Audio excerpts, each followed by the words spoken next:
On this GTA deal, I will show you how to change the USB cable. Okay, for printer or maybe for scanner, I will show you where you can find the cables connections. Till this down like this.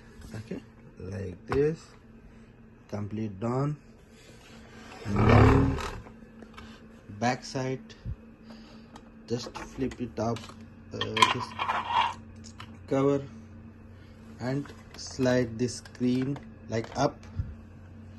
Okay, under that you will find two screws here. Okay, unscrew this.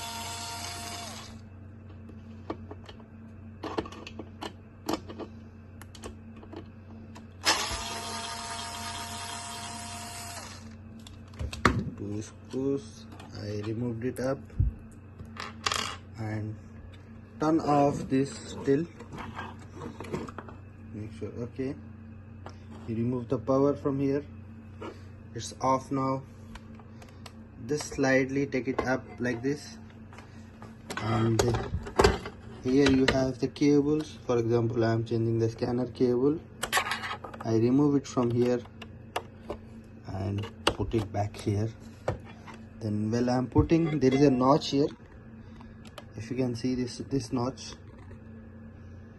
Okay, this has to be sit in this. All this properly. Perfect. Then put it back.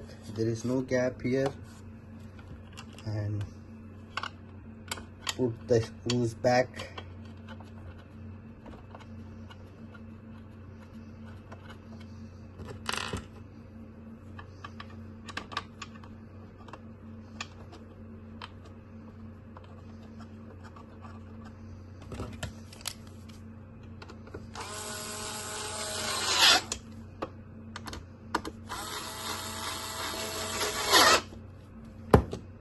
Perfect. Then this covers is magnetic cover, so you just have to put it like this, and this gonna fix. Perfect.